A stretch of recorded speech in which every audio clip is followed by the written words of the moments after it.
Saya sudah 31 tahun, 31 tahun saya kaul. Dari kaul ke kaul atau Dari kaul sementara. oh, Kami dihitungnya dari kaul sementara sampai rangkaian sistem. dengan hari ini. Kalau saya termasuk yang tidak memiliki cita-cita sejak kecil untuk jadi suster. Belum kepikiran ya dulu ya. Ya, dan memang sebenarnya saya tidak menginginkan jadi suster. Wah, Dan saya tetap komitmen dan konsisten. Karena saya sudah keluar dari rumah, saya minta izin, saya tinggal asrama, saya tahu saya pulang, saya naik kelas SMP, naik kelas 2, naik kelas 3, lulus. SPG, saya naik kelas 2, naik kelas 3. Itu yang saya pertaruhkan. Saya keluar dari rumah ini jadi suster, saya pulang ke rumah jadi suster. keren. Kalau Keluar. yang dinamakan panggilan itu misteri itu benar ya. Kita tidak pernah tahu siapa yang terpanggil, siapa yang terpilih gitu ya. Karena kan Tuhan mengatakan banyak yang dipanggil, tetapi sedikit yang dipilih gitu ya. Dan memang menurut saya adalah ciri-ciri orang muda yang terpanggil itu adalah orang-orang muda yang berpasrah diri. Berpasrah diri sambil terus berusaha seperti itu. Dan orang-orang itu pasti akan kelihatan gitu ya, dan menyadari akan ketidaksempurnaan itu. Tetapi tentu ya sambil berpasrah diri itu sih. Intinya berpasrah. Ya, menurut saya seperti itu. Jadi sekali lagi panggilan dari Allah itu memang misteri. Setiap pilihan itu ada konsekuensinya, ada tantangan yang akan kamu hadapi. Nah, pertanyaannya adalah berani nggak kita mengambil pilihan itu? Kalau kita berani mengambil pilihan itu, maka kita juga berani menghadapi konsekuensi dan tantangan yang datang kemudian.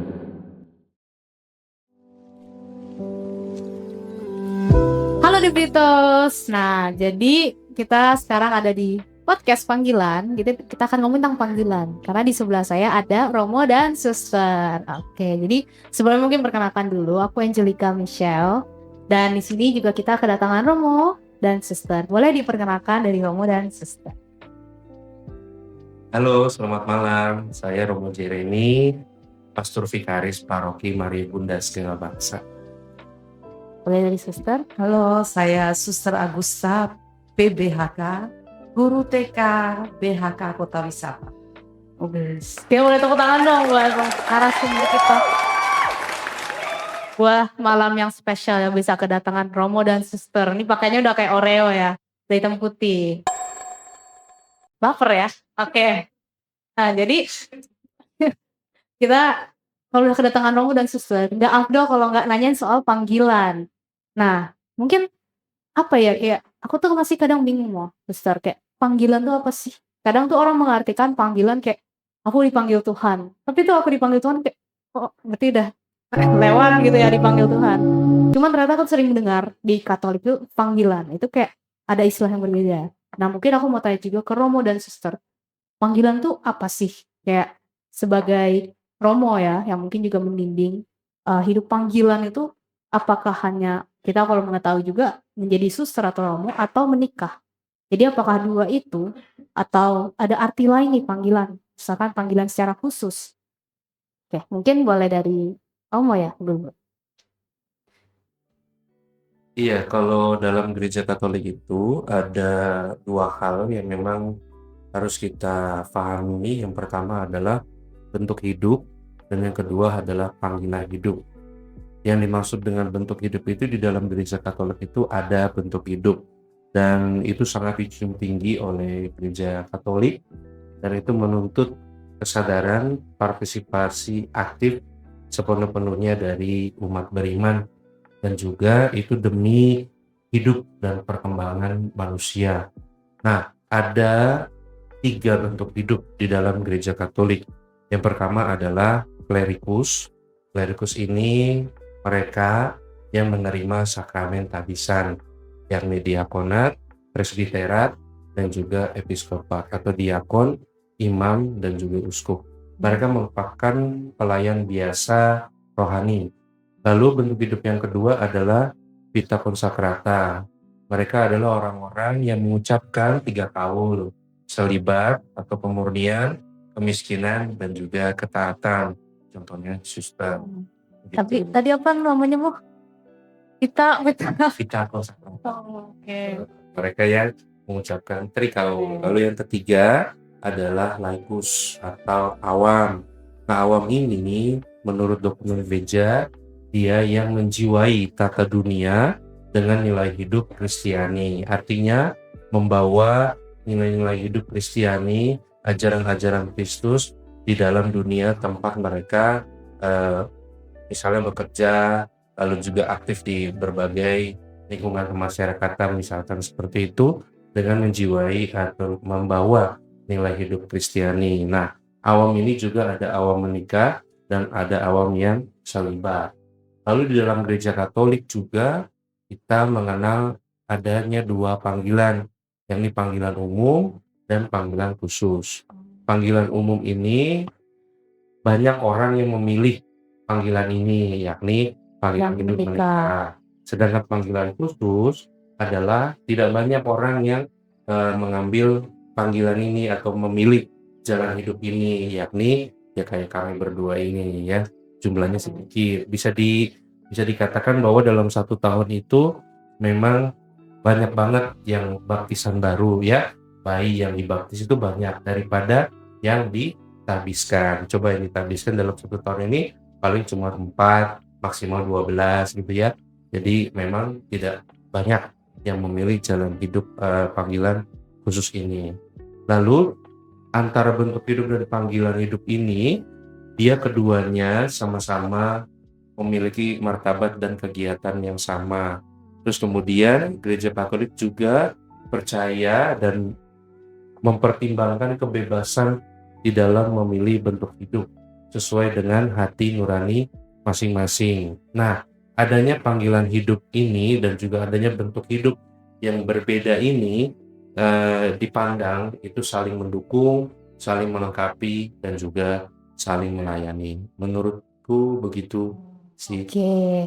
Wah, lengkap banget ya kalau ada Romo tuh yang menjelaskan.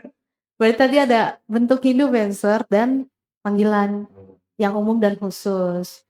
Oke, nah kalau mungkin dari Suster nih yang tadi sebagai Vita, wah apa buah Vita tadi mah? Vita Consagrata, kenapa buah Vita? Ada Vita-Vitanya. Vita Consagrata. Oke, aku baru belajar nih. Minuman buah Vita. Nah, mungkin dari Suster kan juga menjalani hidup panggilan ya Suster. Yang tadi panggilan khusus termasuk ya, panggilan selibat. Nah, menurut Suster apa itu bentuk apa ya panggilan dari Suster secara pribadi ataupun yang sudah pernah Suster pelajari? Dan mungkin yang aku tahu juga kan ada kita misalnya Santa Teresa dari Lisieux gitu atau Santo Fransiskus. Mereka tuh sebagai bruder atau enggak Santa Teresa itu sebagai suster juga. Walaupun dia udah panggilan selibat, tapi dia kayak oh ternyata terpanggil juga untuk misalkan menjalani hidup kemiskinan atau itu yang masing-masing pribadinya lebih khusus lagi. Nah mungkin kalau dari pandangan suster gitu, apa sih panggilan yang selama ini suster mengerti atau selama ini suster jalani ya hidup panggilan? Baik, terima kasih. Penjelasan Romo Jeremy tadi menurut saya cukup memberikan gambaran apa artinya panggilan dalam gereja Katolik ya. Kalau saya mungkin lebih menyederhanakan seturut apa yang saya pahami di dalam panggilan itu. Yang namanya panggilan itu pasti ada yang memanggil dan ada yang dipanggil. Nah, tergantung yang dipanggil itu mau menjawab atau tidak. Kadang-kadang sudah dipanggil-panggil, kelihatan orangnya dipanggil, tapi nggak pernah mau nengok, nggak mau melihat. Oh, Nah, kesel juga ya suster kalau manggil orang enggak maka mungkin suara yang dipanggil itu tidak terkenal, tidak dikenal, seperti itu. Jadi benar tadi kata Romo, kami ini termasuk di dalam panggilan khusus. Sebenarnya kalau dikategorikan, kami ini adalah awam juga. Oh, suster tuh awam Awam termasuk juga, ya. tapi kami awam yang dengan panggilan khusus. Baru tahu. Oke. Yang menghayati 3 kaul. Nah, 3 kaul kami itu nomor 1 adalah ketaatan. Taat, obedience. Nah, itu manusia pada dasarnya ingin hidup bebas. Kalau tidak punya taat, ya tidak bisa. Taat, kemudian miskin dan murni. Oke. Mungkin nanti kita kembangkan lebih jauh setelah agak. Keren bisa dong. Tapi tadi unik ya suster, ternyata suster tuh ada 3 kaul. ketaatan, kemiskinan, kemunian. Nah kalau dari Romo tuh ada kaul juga atau beda nih? Kalau imam diosesan itu lebih ke janji, dan itu diucapkan atau ada semacam dialog dari peristiwa atau pas perayaan tabisan imam itu sendiri. Maka janji itu memang harus ditaati, dikerjakan begitu ya. Dan itu kami dapatkan, kami ucapkan, kami lakukan, ya saya bersedia, ya saya siap dan sebagainya itu pas perayaan tabisan itu sendiri. Oh berarti kayak semacam kaulnya tapi buat Romo. Kalau Ya. suster kaul tuh kayak disumpah atau gimana suster? Kami juga mengucapkan kaul, ada perayaan khusus yang harus disaksikan oleh umat di dalam gereja itu. Kemudian ada imam yang harus merayakan misa itu dan imam yang menerima kaul kami itu di hadapan umat Allah. Oke. Nah kita tadi kan sudah ngomongin, ada janji, ada kaul yang sudah kayak apa yang menjadi jalan hidup atau yang mengikat, yang mengarahkan hidup ya mungkin. Nah mungkin kalau tadi Romo bilang, kalau umum itu banyak ya, tapi kalau yang panggilan selibat khusus itu lebih dikit. Jadi kita kayak penasaran banget nih di balik udah jubah yang udah keren banget ya Romo, udah hitam, suster putih juga. Itu bagaimana sih perjuangannya di balik sampai akhirnya menjadi sampai saat ini ya? Dari kisah panggilan ya mungkin kayak personalnya gimana? Mungkin dari suster dulu bisa. Kayaknya kalau bertanya soal perjalanan panggilan cukup panjang ya. Saya sudah 31 tahun, 31 tahun saya kaul. Dari kaul ke kaul atau Dari kaul sementara. oh Kami dihitungnya dari kaul sementara sampai rangkaian suster? dengan hari ini, dengan tahun ini. Saya sudah 31 tahun. Jadi kalau bercerita untuk 31 tahun, wah cukup panjang Jadi ya. novel terus Iya, keluar. betul. Tapi bahwa tadi saya sudah katakan, karena yang saya hayati, panggilan itu ada yang memanggil dan ada yang dipanggil. Nah, tergantung panggilan itu terjadi kalau ada yang mau menjawab. Tapi banyak orang yang tidak mau menjawab karena ada macam-macam hal. Tidak mendengar dengan baik, atau dia saking sibuknya sampai tidak mendengar yang memanggil, itu bisa terjadi.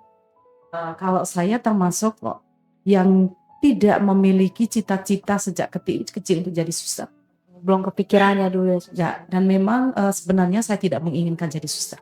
Wah, udah 30 tahun sekarang. Saya tidak menginginkan jadi suster karena ya kalau anak-anak sekarang bilang agak lebay itu minta perhatian dari orang tua, dari bapak dan mama itu terlalu tinggi. Karena anak dari atas sampai ke saya yang ke-8 ini, atas saya itu cewek cowok semua. Oh, semua suster Iya. anak ke-8. Nah, lalu kan bapak selalu bercerita bagaimana kerinduan bapak mendapat anak cewek. Saya suka menguji bapak itu, betul bapak itu sayang saya atau tidak ya, kata menunggu anak cewek, sering begitu.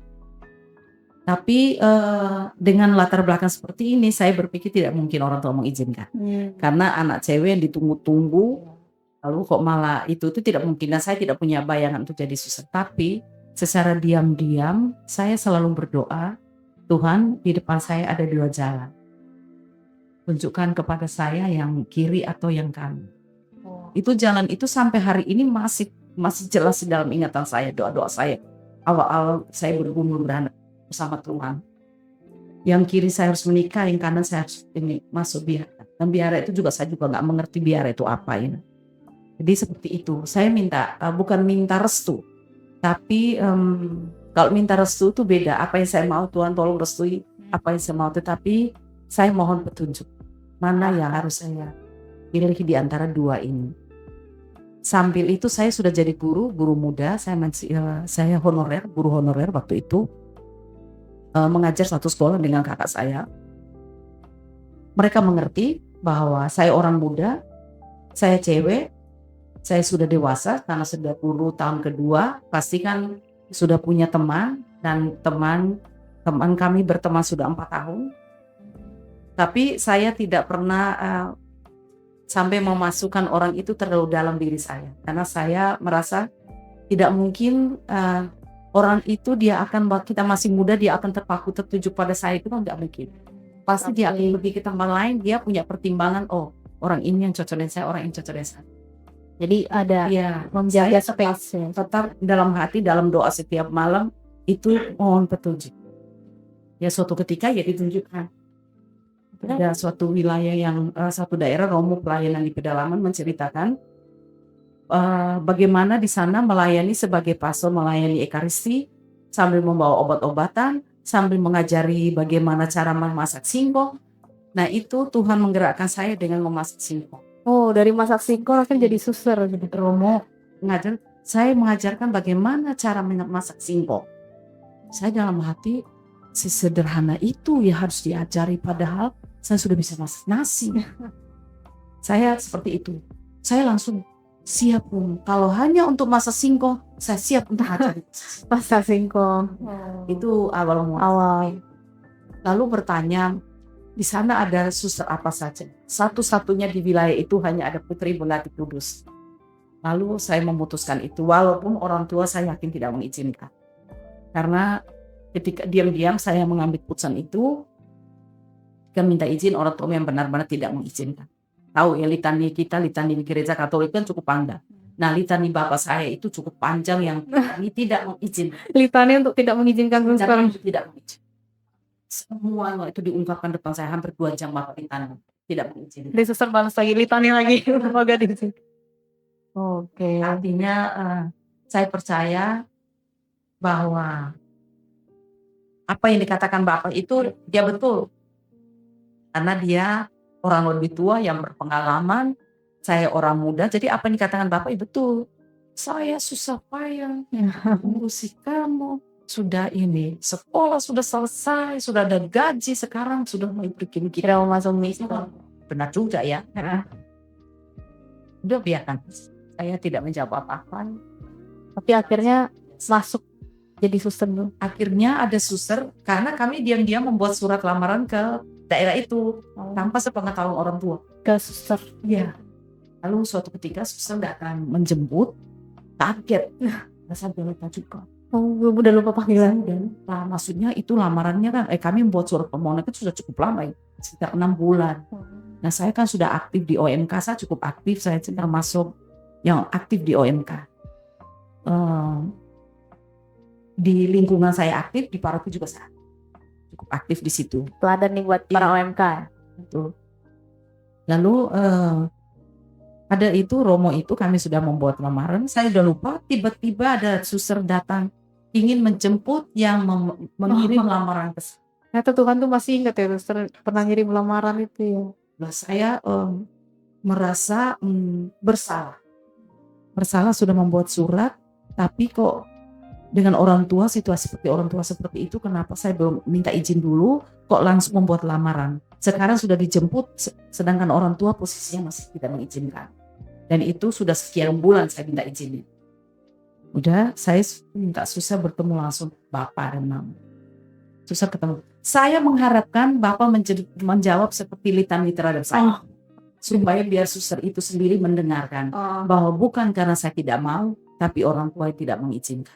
Jangan sampai suster masa saya udah jauh-jauh datang, Soalnya anaknya nggak mau buat surat lamaran kok sendiri tidak bertanggung jawab itu. Saya pertemukan dengan orang tua. Ternyata bapak itu setelah ketemu ketemu suster tidak mengatakan seperti apa yang dikatakan kepada saya itu. Langsung saya nguping dari dapur. Bapak mengatakan gini, baik suster, mulai saat ini anak ini saya serahkan ke tangan suster. langsung suster itu. Ya. Wah, dari litania langsung. Ya. Dan perjalanan saya dari rumah pergi itu ke tempat itu kurang lebih 1 jam kan, 1 minggu dengan kapal. Daerah yang saya cukup lama di sana. Karena memang anak perempuan yang hidup di atas laki-laki harus melepaskan itu, walaupun dari SMP saya sudah lepas tinggal di asrama, tapi ini cukup tertantang. Siang saya beraktivitas, malam menangis sebentar. Dalam selimut itu teman-teman banyak tidur di saut-saut gini. Nanti kalau malam lampu listrik udah dimatikan, selimut naikkan di kepala mulai nangis. Pak terus di dalam selimut itu nangis sampai malam. Dibiarkan suster. Teman-temanku nggak tahu bahwa saya itu nangis karena apa itu. Pas sudah masuk suster. Sudah saya sebagai calon Oh. suster. Itu saya merasa, oh ternyata ini ya kasih sayang Bapak yang harus saya lepaskan ini ternyata ini. Karena Dan Bapak selama ini selalu Bapak yang tidak mengizinkan saya ternyata baru berasa sekarang. Baru berasa Keren ya, seperti Pak. itu. Lalu ya sudah saya menjalani ikuti dan saya tetap komitmen dan konsisten. Karena saya sudah keluar dari rumah, saya minta izin, saya ketinggal asrama, saya tahu saya pulang, saya naik kelas SMP, naik kelas 2, naik kelas 3, naik lulus. SPG saya naik kelas 2, naik kelas 3, itu yang saya pertaruhkan. Saya keluar dari rumah ini jadi suster, saya pulang ke rumah jadi suster. Keren. Keluar dari rumah yang menjadi suster, pulang rumah yang jadi suster juga. Jadi saya cukup keras dengan mendidik terhadap diri saya. Diri saya didik dengan cukup keras. Karena saya tidak bukan di daerah yang gampang, bukan sebagai aspiran itu di daerah bukan daerah yang gampang seperti tempat saya. Daerah yang sulit, bagaimana penyesuaian dengan lingkungan itu cukup sulit, tapi saya selalu ingat saya sudah melawan Bapak, keluar dari rumah, saya mampu menyesuaikan diri dan tuntutan-tuntutan ini. Tidak mungkin Tuhan memanggil dia membiarkan saya harus bekerja. Wah, keren banget ya. Saya terima kasih. Keren banget, keren. Misalnya terenyuh aku suster. Jizat Tuhan itu nyata ya, ternyata ya. Nah mungkin dari kisah suster yang sudah 30 tahun hidup membiara mungkin ya suster. Nah kalau sekarang mungkin dari Romo, gimana nih? Ada kisah panggilannya mungkin bisa diceritakan Romo, gimana? Kalau kisah panggilan saya sih dari peristiwa yang biasa ya. Artinya dulu itu saya punya pastor paroki yang memang istilahnya pelayanannya top banget lah di paroki waktu itu. Dan Mana mau? sejak SD itu saya memang sering diajak dan sudah rajin merayakan Ekaristi harian. Jadi setiap pagi misa jam 6 itu selalu tuh saya. Terus kemudian setelah misa itu pastor paroki itu selalu menyempatkan diri untuk bertemu dengan umatnya dan bahkan ngobrol dengan umatnya. Jadi bisa sampai misa itu jam 6 selesai setengah 7, kami itu baru bubar itu jam 8. Oh masih berbincang-bincang ya. Lalu kemudian itu juga dibubarkan karena ada pelayanan lainnya yang harus dilaksanakan oleh pastor paroki waktu itu. Lalu kemudian pastor paroki itu selalu ngajak saya untuk ikut pelayanan. Saya berasal dari paroki Kristus Raja Serang dan waktu itu belum ada paroki Cilegon. Jadi daerah pelayanannya adalah dari Anyer, Horak sampai Cikande ujung sana. Nah, pastor paroki itu selalu mengajak saya melakukan atau bersama-sama melayani umat gitu ya, dari ujung ke ujung tadi itu.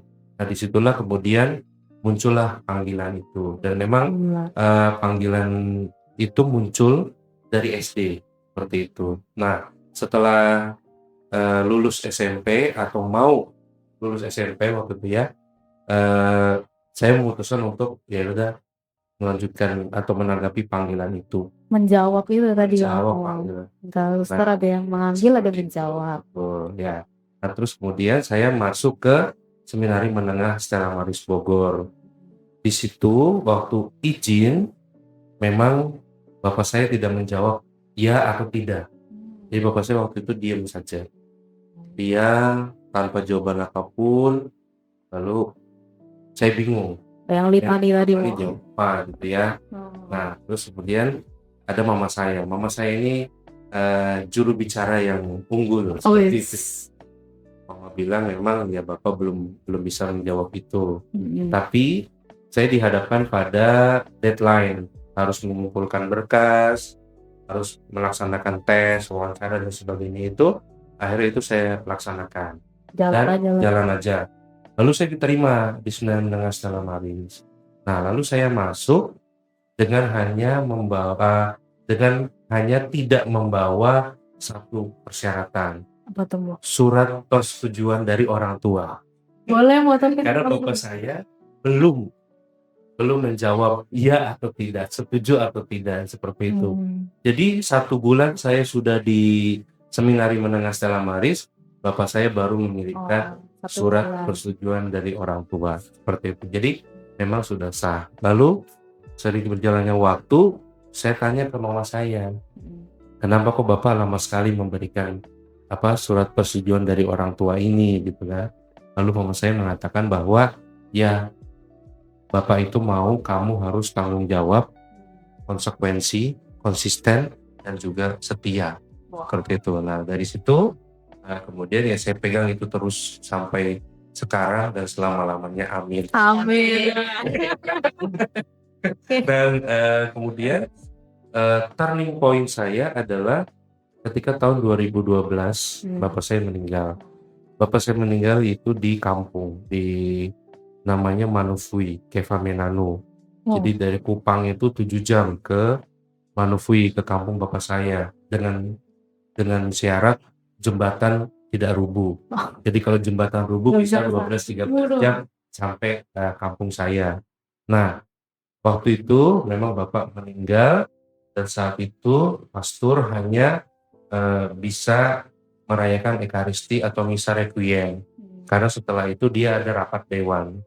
Nah, dia si pastor ini rapat dewannya siang, jam 1, jam 2. Karena kalau rapat dewannya malam, nanti Bapak Ibu dewannya, dewan parokinya pulangnya kemalaman gitu ya, lewat hutan seperti itu. Jadi rapat dewan di sana itu dilaksanakannya siang seperti itu, dan di situ tidak ada yang melayani pemakaman bapak saya. Nah, saat itu ya bapak saya meninggal tahun 2012, saya baru lulus S1 saat itu. Masih frater ya? Masih frater.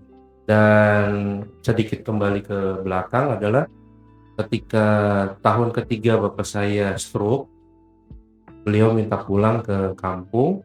Lalu kemudian saya mengatakan kepada bapak saya, Pak, nanti Jamie yang jemput. Gitu.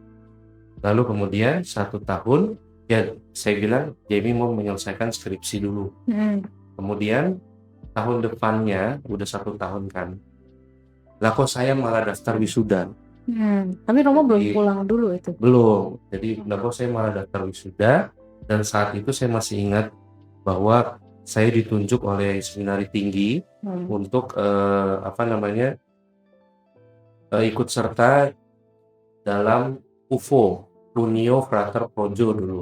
Jadi acara Frater Projo se-Regio Jawa, seperti itu. Nah, saya jadi peserta di situ, lalu selesai dan pulang ke Bandung. Ya, seminari tinggi kami di Uskupan Bogor ini ada di Bandung. Nah, terus kemudian mau persiapan wisuda. Jadi saat itu saya ingat 23 Juli jam 9 itu mulai wisuda. Bapak saya meninggal jam 4 subuh. Di hari itu. Di hari itu. Jadi saya tinggalkan semuanya, udah bayar semuanya, saya tinggalkan wisuda itu lalu pulang. Naik UFO. Pilih terbang.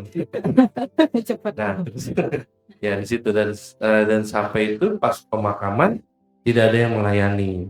Memang ada 1 suster yang sering kali kirim viatikum ke bapak saya, tapi suster bilang frater sebagai anaknya. Berarti requiem tuh tutup peti, tapi misa requiemnya sudah sama pastor.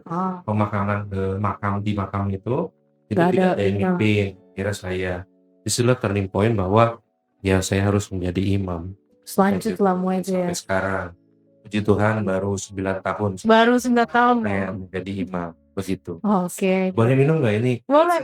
Imut-imut ya gelasnya ya. Suster gelasnya.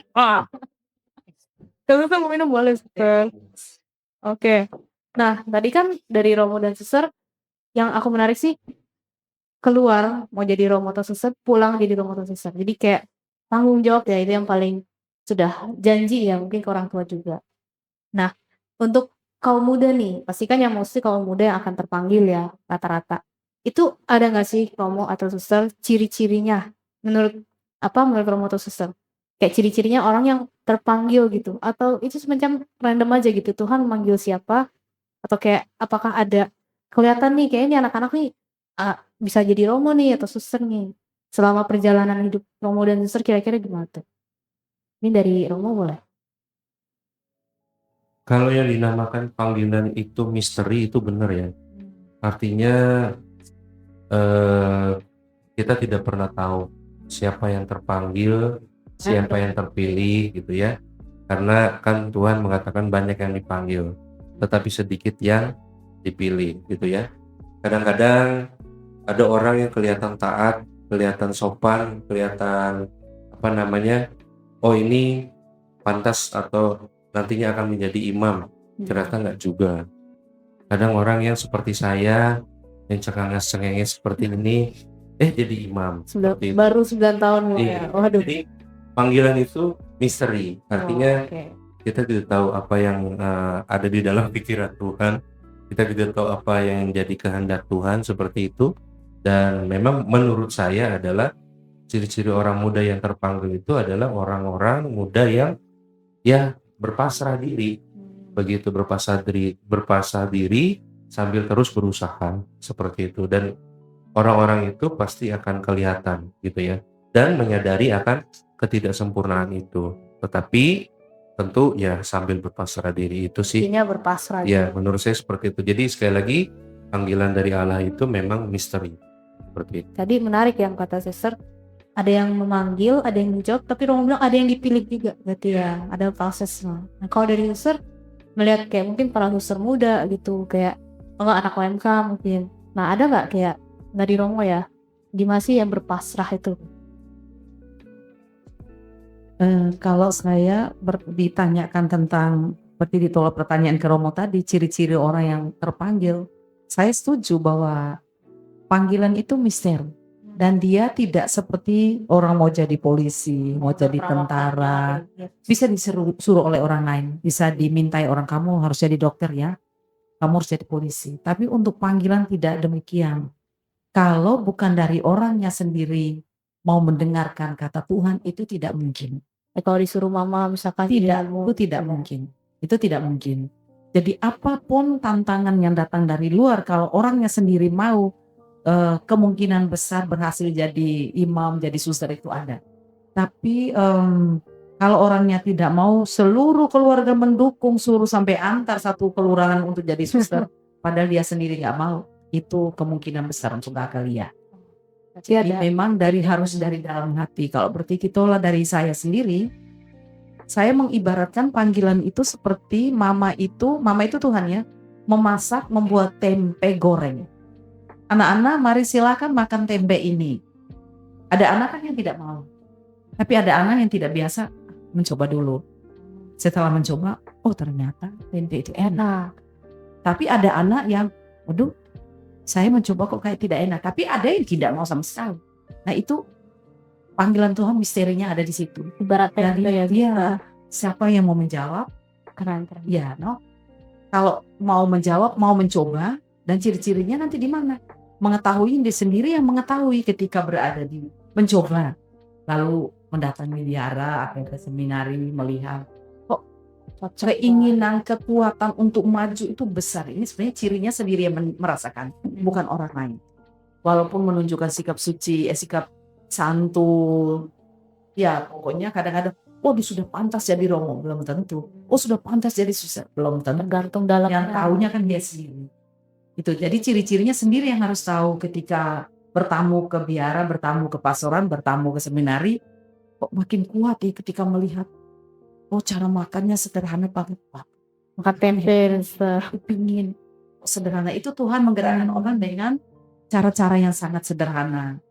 Tidak jarang Tuhan memanggil orang, ayo ikut Tuhan Yesus. Tuhan Yesusnya juga tidak kelihatan. Tapi mungkin lihat romonya yang rajin, atau lihat susternya yang rajin, ramah atau apa ya tadi, membantu orang memasak singkong. Nah, benih-benih panggilan itu datangnya dari mana aja ya suster? Nah, ya nanti cara-cara yang sederhana itu yang Tuhan gunakan. Kadang-kadang orang mengatakan, karena dia putus cinta dengan orang itu lalu dia jadi suster. Bisa jadi putus cinta itu Tuhan yang melakukan. Tuhan kalau tidak membuat putus, dia tidak kecewa, dia tidak akan menjawab panggilan Tuhan. Tapi tinggal di sana dia berjuang untuk menjadi imam atau menjadi suster. Tapi kalau di sana juga datang ke sana tidak bisa menyesuaikan diri, tidak melakukan apa yang dituntut oleh untuk menjadi imam itu, syarat-syarat jadi imam, syarat-syarat jadi suster, tidak pernah dilakukan, ya Usaha juga. akhirnya terbaca juga pelarian kan itu. Seperti itu. Kata Romo tadi, ada panggilan, ada niat, harus usaha. Harus berjuang. Jadi dijawab dari dua pihak ya, Tuhan yang memanggil, kita yang mengusahakan juga. Usahakan harus berjuang. Ya, itu. Oke.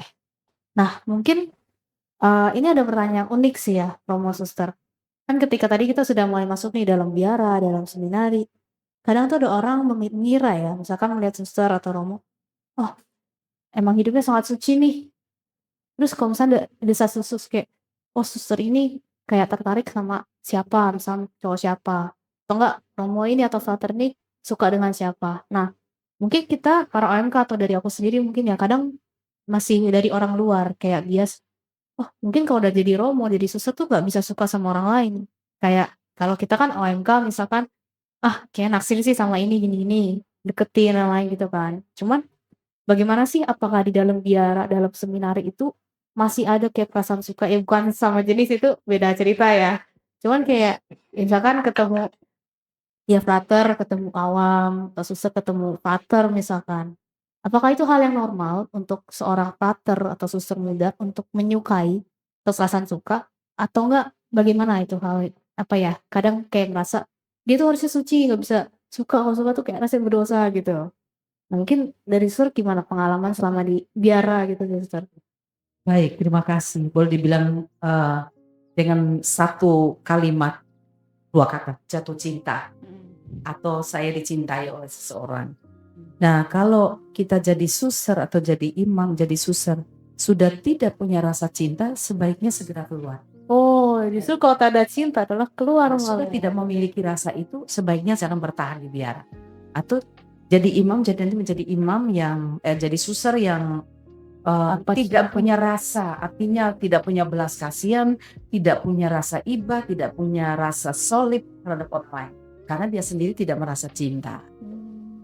Tadi kalau soal mencintai lawan jenis itu perasaan manusiawi yang kita bawa seumur hidup, normal itu tidak bisa ditiadakan. Tapi kita sendiri yang memanage perasaan itu. Karena saya yang memiliki perasaan itu, bukan perasaan itu yang memiliki. Wis, keren. Jadi perasaan itu saya mengatur, oke lah. Sesungguhnya saya mesti bersyukur bahwa saya masih dicintai oleh orang lain, sekalipun itu lawan jenis. Saya bersyukur bahwa berarti saya menjadi suster itu masih memberikan yang baik, yang bisa tertangkap oleh orang. Tinggal dari saya sendiri menangkap itu seperti apa. Mengolahnya Yesus. Kalau itu memang saya juga mencintai, ya silahkan itu tidak boleh tinggal di dalam biara. Tapi kalau saya sendiri, ya saya terima kasih. Kita saling memperhatikan, saling mencintai itu, tapi bukan saya untuk memiliki itu. Mencintai Karena tapi saya tidak sudah memiliki. Karena saya sudah mengikrarkan saya untuk mengatur kemiskinan, ketaatan, kemurnian saya. Jadi seperti itu. Lalu tadi mengatakan memang Bromo itu kan mereka kan seminarian tinggal lawan jenis, sama jenis. Kami juga sama jenis. Tapi kalau ketahuan terjadi cinta sama jenis harus dikeluar. Iya, ngeri ya itu ya. Jadi itu tidak bisa seperti itu. Nah, jadi mau mengatakan bahwa panggilan itu kita tidak memberikan yang terburuk. Kita mesti memberikan yang terbaik. Yang terbaik itu artinya bukan karena ketika kita ya sudah tidak suka yang ini baru kita berikan. Kalau memberikan, beri makanan yang masih baik, dan memberikan makanan yang sudah busuk, seharusnya dibuang. Berarti full of love ya. Yes, Keren. ingat kita memanage perasaan kita aja, toh. Jangan Sehingga memiliki hilang, tidak diatur oleh perasaan itu. Dan nanti kalau perasaan itu yang membelokkan kita, artinya kita hidup sama dengan ayam, sama dengan yang lain, sama dengan burung seperti itu.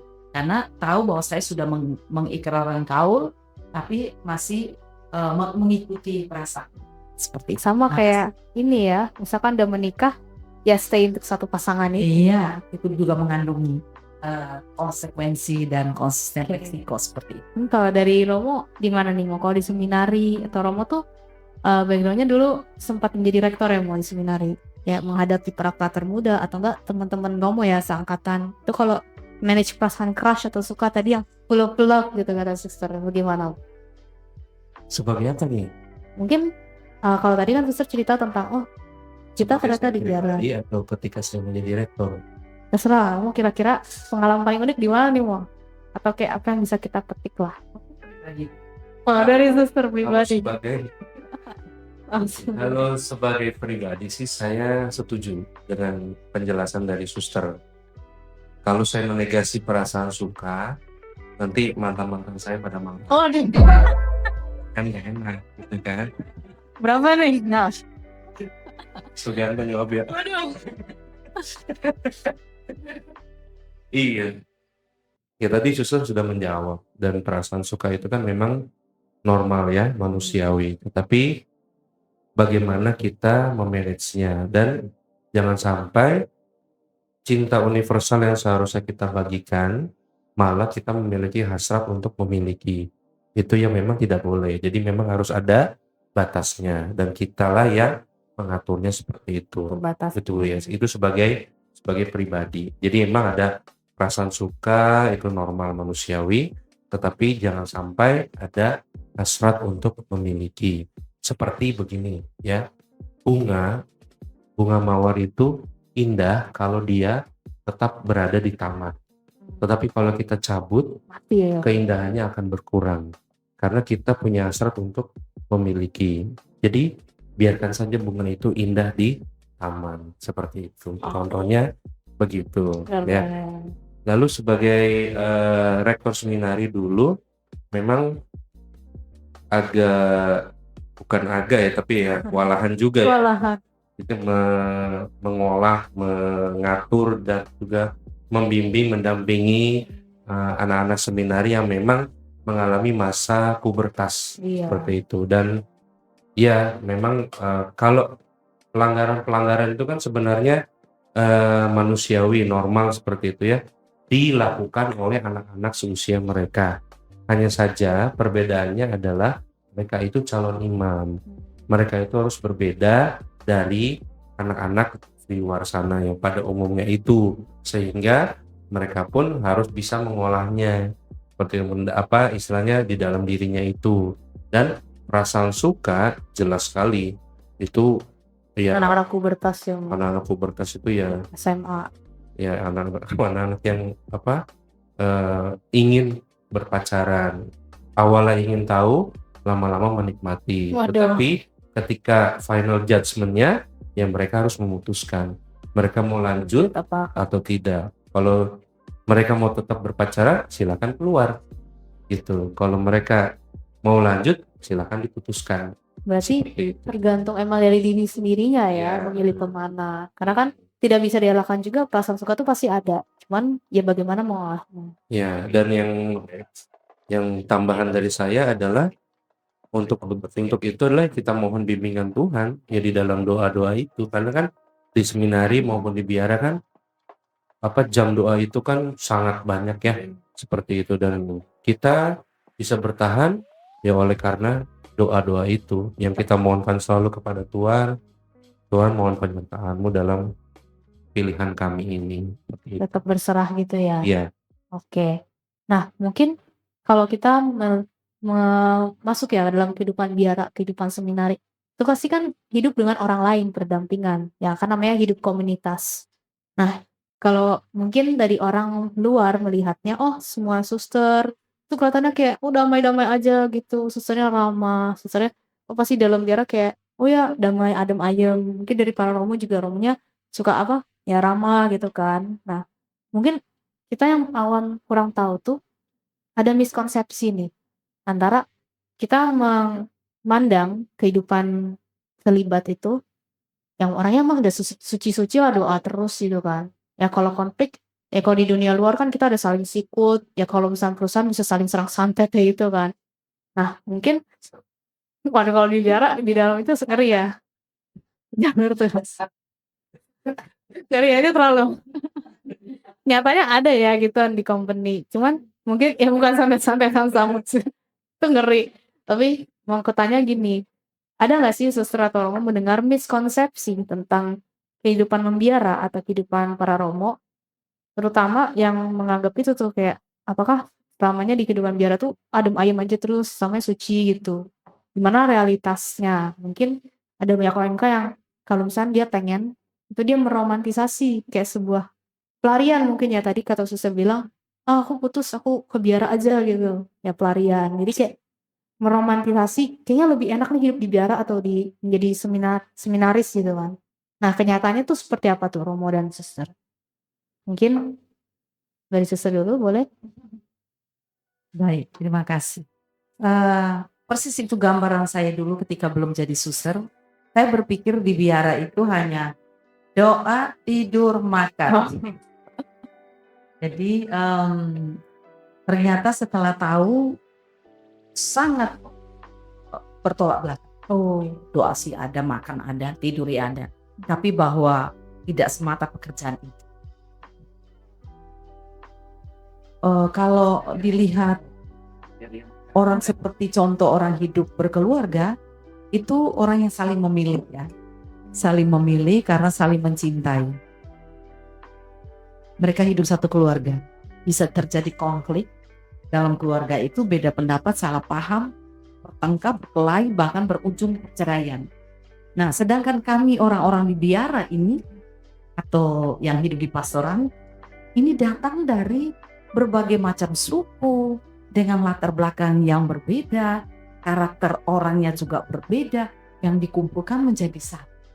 Nah, ini memang kami sudah dibekali sejak dari pendidikan untuk menjadi suster itu bagaimana belajar memanage kebutuhan dalam diri, mengolah luka di dalam diri, ketika hidup dengan orang lain itu, lalu memahami orang lain itu berbeda dengan saya. Bahwa di sana kami itu adem ayem, tidak ada salah paham, beda pendapat. Ada, bahkan mungkin lebih parah dari keluarga. Oh, bisa lebih parah ya, Suster? Bisa lebih parah. Nah, tadi berbagai itu, suku tapi itu tadi, ya. tapi disadari kami tadi berbeda pendapat tentang persoalan apa. Ya sudah, stoplah di persoalan itu. Mengatasinya Karena gimana? kami mengikuti orang yang sama. Karena gara-gara Tuhan Yesus itu kami berkumpul di satu tempat ini. Jadi ya bagaimana masing-masing itu memanage tidak hanya perasaan jatuh cinta tadi, tapi perasaan marah, perasaan kecewa, perasaan tidak puas, tidak diperhatikan, tidak dipuji. Nah, itu kan ada manusiawi ya. Nah, ini di-manage sehingga pada porsinya. Kalau kita minta untuk dipuji ada porsinya. Jangan setiap saat orang tunggu dipuji, itu kan capek juga yang memuji kan itu. Jadi hidup di sana itu sadar bahwa saya seorang suster mengikuti Tuhan Yesus, mengampuni orang itu tidak hanya 70 kali 7 kali 7, tetapi sentiasa. Wah, Harus berdamai, no? Karena kita tidak akan kemana-mana. ketemunya itu lagi gitu. Ke ruang doa akan ketemu orang yang sama. Mungkin juga di tempat kerja saya akan ketemu orang yang sama. Tapi ada kesediaan dalam diri mengampuni, meletakkan persoalan tadi. Bertengkar tentang piring, pindah di ruang doa, ya piring tadi jangan dibawa. Orang nanti nggak bisa berdoa. Piring dibawa ke ruang doa makan dong, Suster. Pusing itu persoalan itu. Bagaimana meletakkan persoalan. Keren. Nah itu, jadi harus sadar penuh saya ini sudah mengikrarkan kau untuk konsekuensinya hidup bersama, hidup doa yang datang dari berbagai macam suku. Ada kerelaan untuk melepaskan apa yang saya mau dan ada kerelaan untuk berdamai. Benar-benar ditempa berarti ya, Suster. Tapi tetap ada sukacita, Suster.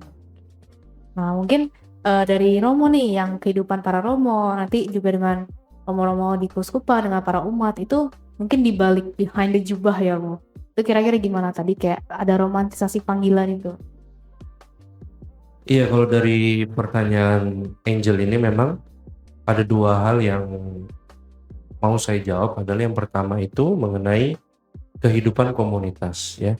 Kehidupan komunitas itu sejak dari seminari menengah itu memang sudah dilatih, terutama di dalam acara-acara komunitas. Jadi di dalam seminari itu ada yang namanya rekreasi bersama. Rekreasi bersama itu tidak harus outing ya, tidak harus outing, tetapi nonton TV pun nonton TV bersama. Lalu di dalam satu ruangan. entah itu bermain permainan tradisional atau nonton TV bersama, dan itu kita dilatih untuk yang namanya hidup rukun, hidup di dalam persaudaraan itu sendiri. Dan ada satu hal lagi yang memang menarik di dalam kehidupan kami, ya, yakni adanya Correctio Confraterna. Jadi Apa Correctio itu? Confraterna itu bukan mencari kesalahan-kesalahan masing-masing, tetapi bagaimana menemukan solusi dari perbedaan pandangan. Dari yang namanya adanya kekurangan-kekurangan di dalam hidup komunitas ini, bagaimana dicarikan solusinya, lalu dibuat kesepakatan dan dijalankan bersama seperti itu.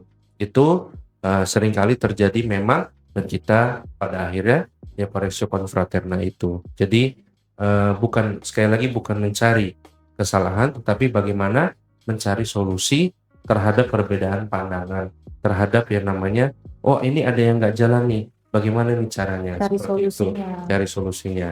Lalu yang kedua mengenai romantisme panggilan, dulu ketika masih di seminari menengah itu, waktu menjadi formator, saya selalu menekankan kepada anak-anak seminari untuk jangan mengalami atau merasakan romantisme panggilan. Apa tuh mau romantisme panggilan? Ya, bahwa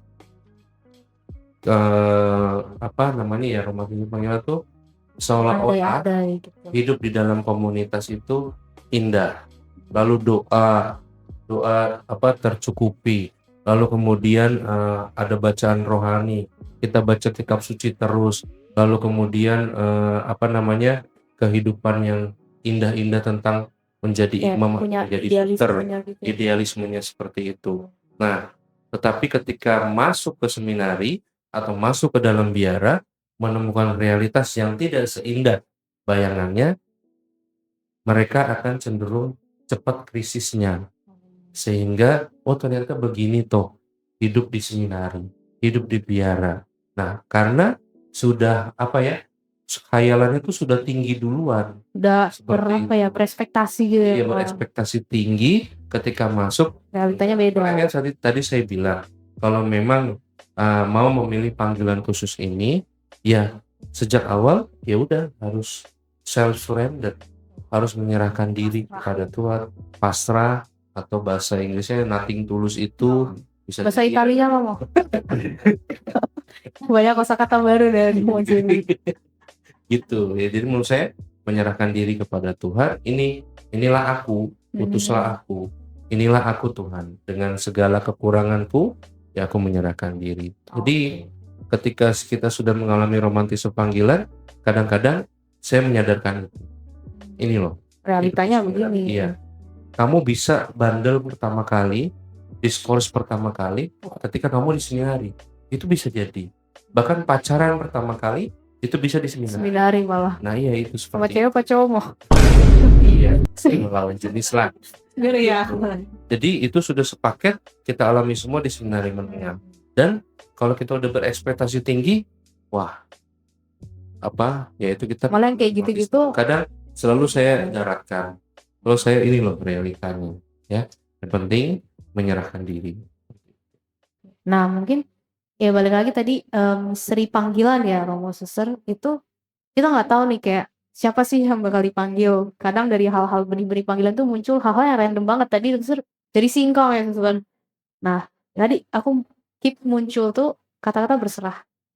Nah kayak mungkin agak final closingnya ya untuk para OMK, untuk para yang di luar sana, gimana sih discernment itu?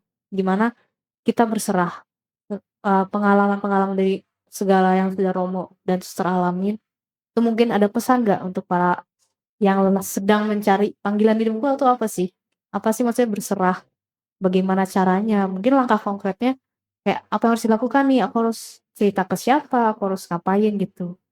Dan juga harapannya mungkin ya Romo dan Suster untuk panggilan, untuk para OMK yang mungkin juga sedang meniti jalan panggilan. Mungkin kan lagi di OMK dan Brito nih. Mungkin dari Suster dulu Bang. Baik, terima kasih. Saya tidak punya rumusan yang baku, rumusan yang baku atau rumusan yang lebih bisa menjadi patokan atau panduan, tetapi saya lebih pada bertitik tolak dari pengalaman saya. Saya terus terang bukan ingin jadi suster dari kecil. Saya sudah katakan, saya jadi suster karena hasil konsultasi dengan Tuhan. Wah, konsultasi langsung ke Tuhan ya. Setiap malam saya selalu berdoa, bahkan saya duduk sampai tengah-tengah malam itu saya bertanya. Kadang saya menangis, saya bertanya pada Tuhan karena saya tidak tahu akan memilih saya ini umur menikah. Saya tidak tahu akan memilih mana. Kami pacaran sudah 4 tahun. Oh, suster dulu Saya punya pacar. Saya tidak yakin bahwa saya akan nikah dengan dia. Padahal dia sendiri udah mengatakan situ umur 25 tahun, saya 27 kita nikah. Tapi saya tidak yakin bahwa itu benar, itu pilihan Tuhan. Saya bergumul sendiri dengan diri saya, dengan Tuhan. Tuhan tunjukkan kepada saya di depan saya ini mana yang harus saya pilih. Itu tadi Pasrah itu ya. pasrah. Jadi selalu bertanya pada Tuhan. Ketika jadi suster, saya juga bukan orang yang eksklusif langsung. Tuhan tolong supaya saya bisa kaul. Tuhan tolong supaya saya bisa diterima jadi suster selamanya. Saya selalu mengatakan, Tuhan, kalau memang ini bukan jalan saya, tunjukkan kepada saya. Supaya jalan survei saya itu berpasrah itu penting. Tunjukkan kepada saya. Sehingga saya tidak memaksakan Tuhan itu untuk merestui setiap apa yang saya mau. Tidak. Jadi saya selalu bertanya, yang mana. Pasti ditunjukkan. Tidak pernah tidak. Kalau kita minta Tuhan untuk menunjukkan, pasti ditunjukkan. Kenyataannya ya ditunjukkan. Ketika persiapan kaul kekal, saya masih pertaruhkan. Saya tidak mau kaul kekal. Masih minta menunda. Lalu ketika menunda, pimpinan mengatakan kepada saya begini, Suster Agusta, tidak ada alasan untuk menunda kaul kekal. Kami setelah 6 tahun terus kaul kekal. Terus saya bertanya, angkatan kami berbanyak, saya bertanya, Suster, kira-kira alasan apa yang boleh menunda? Lalu suster itu balik saya, Suster minta menunda alasannya apa? Saya merasa hidup rohani saya belum cukup. Saya mengatakan begitu, hidup doa saya juga belum cukup. Saya ingin menunda untuk kaul kekal. Suster tidak punya alasan, kata muda jenderal. Muda jenderal itu kami punya pimpinan umum di Roma. Wah, muda jenderal kok kenal baik saya ya dalam hati. Dalam hati kok kenal betul saya. Kok muda jenderal mengatakan saya itu tidak ada alasan untuk tidak kaul kekal. Saya bertanya, alasan apa yang boleh menunda? Satu, sedang di tanah misi. Oh, saya beda. Saya ada di tanah Jawa waktu itu. Yang kedua, orang sedang studi. Oh, saya tidak studi. Baik. Jadi, karena itu saya masih mempertaruhkan. Benar Tuhan, saya harus kaul kekal. Setelah itu mendengar berita mama sakit. Sakit agak serius. Tuhan, saya sudah disuruh mau persiapan kaul kekal. Kalau memang benar saya ini akan jadi suster, selamatkanlah mama. Sampai saya selesai kaul kekal, saya syukuran di kampung bersama mama. Impian Pak, benar, suster. Sampai saya selesai kaul kekal, masih ikut misa di kampung, syukuran di kampung dengan mama. Setelah itu mama dikasih izin ya, suster ya. Jadi tidak ada yang namanya kita minta dari Tuhan tidak dikasih, tidak. Hanya kita yang tidak punya kepekaan saja. Itu tadi ada yang dipanggil, sudah terbiasa manggil sampai 10 kali baru itu kan ada anak-anak dan memang gitu. Mama manggilnya sampai 2-3 kali. Anak ini di mana? Gak ada kupingnya gitu. Asik sendiri. Nah, ini kan gambaran manusia di dunia kan. Dipanggil dia sedang main game. Gambaran panggilan Tuhan kan begitu, ada manusia begitu sibuk sampai tidak bisa menangkap. Tapi kalau dengan Tuhan sebenarnya asal saja kita mau mendengarkan, pasti saja ada yang ditunjukkan kepada kita untuk mengikuti itu. Jadi itu saya hanya melihat gambaran diri saya ketika mau mengikuti Tuhan itu. Sederhana itu suster untuk berpasrah ya suster. Tapi Tuhan itu keras untuk saya ya. Saya selalu bertanya, Tuhan kalau saya akan jadi begini, kalau saya tidak akan bisa jadi suster, kalau Tuhan mau mengeluarkan saya, tunjukkan pada pemimpin, supaya pemimpin melihat sikap hidup saya setiap hari itu segera ambil keputusan keluarkan saya. tapi saya berjuang sungguh-sungguh. Saya bukan main-main. Saya berjuang sungguh menyesuaikan diri, pekerjaan tanggung jawab saya berjuang sungguh-sungguh. Kalau memang Tuhan tidak menghendaki saya jadi suster, pasti sudah ditunjuk. Berpasrahnya itu. Terima kasih suster. Mungkin dari Romo ada pesan juga untuk anak muda yang sedang discern. Iya, saya mau mengatakan bahwa setiap pilihan itu ada konsekuensinya. Jadi ketika kamu memilih A, maka ada konsekuensi, ada tantangan yang akan kamu hadapi. Seperti itu. Nah, pertanyaannya adalah, berani nggak kita mengambil pilihan itu? Kalau kita berani mengambil pilihan itu, maka kita juga berani menghadapi konsekuensi dan tantangan yang datang kemudian. Seperti itu. Lalu yang berikutnya adalah ya tadi itu yang seperti saya sampaikan, bahwa ketika kita sudah memilih, ya karena background saya keluarga militer ya, jadi ketika kamu sudah memilih, maka ya kamu harus tanggung jawab, kamu harus setia, Pilihanku ya. kamu harus konsekuen dengan pilihanmu itu. Dan itu selalu diingatkan oleh bapak saya, begitu. Ya, bapak saya polisi militer, lalu abang angkat saya Kopassus, lalu kemudian kakak saya yang kedua TNI Angkatan Udara. Jadi memang selalu ditekankan yang tegas-tegas dan disiplin yang seperti itu. Itu sih yang bisa saya sampaikan mengenai anak muda yang saat ini sedang berdiscernment. Mencari. Kamu harus berani memilih. Ketika kamu memilih, maka kamu harus bersedia menghadapi tantangan dan konsekuensi yang kamu hadapi kemudian. Gitu. Keren, tepuk tangan dulu dong. Keren banget sih. Banyak sekali yang didapatkan ya. Yang paling berkesan itu tadi, keluar mau jadi suster Toromo, pulang pun harus menjadi suster Toromo karena sudah memilih itu kan. Dan dibarengi dengan selama hidupnya berpasrah. Karena tadi ada pun idealis-idealis kita, cuman ya realitanya akan nggak sesuai dengan apa yang kita ekspektasikan. Itu perlunya kunci itu berpasrah. Oke, terus dan yang ya ini out of topic juga mungkin ya. Banyak banget aku dengar istilah asing dari Romo Jamie. Tadi aku ini buah vita aja cuman. Ada UFO. Aku pikir Romo Jamie. Tadi aku pikir tuh Romo Jamie wisudawan naik UFO terus kemana? Unio Frater Projo. Oke, terus ya dari suster pun juga baru 30 tahun membiara ya suster. Baru. Wah, sudah. Kan tadi mau Yami juga bilang baru 9 tahun nih. Oke, nah jadi unik ya. Jadi tentang panggilan itu sebuah misteri yang mungkin nggak semua orang tuh berani menjawab. Dan kita emang sebagai ONK, kita mungkin kalau dari aku ya melihat kehidupan para romo dan suster ini, kita bisa contoh dari ketaatannya. Ya, ikutin misa, misalnya kita kalau emang benar mau tahu ya, tadi suster bilang biara itu terbuka juga, sebenarnya terbuka untuk orang-orang yang mungkin penasaran. Dan kayak tadi suster yang udah melamar, suster sampai dateng, kan gak enak juga gitu suster. Nah jadi ya kita bisa mungkin coba untuk melihat kehidupan mereka dengan boleh berkunjung ke suster, mungkin kunjung ke Romo juga. Romo misalkan suka apa, ternyata itu apa ya, inspirasi dari romo paroki tadi ya. Ya jadi ya kita doakan ya Romo dan suster, semoga banyak juga para OMK di sini, terutama OMK Yohanes de Brito, untuk ada ya benih-benih panggilan dari hal-hal yang mungkin nggak terduga itu. Mungkin dari UFO-nya Romo Jamie juga gua apa tuh aku pengen masuk. Oke. Ya kita juga berdoa untuk Angel ya. Ya semoga semakin berani mengambil keputusan. Berpasrah pada Amin. Nih. Tadi apa mau kita Vita konsekrata. Oke.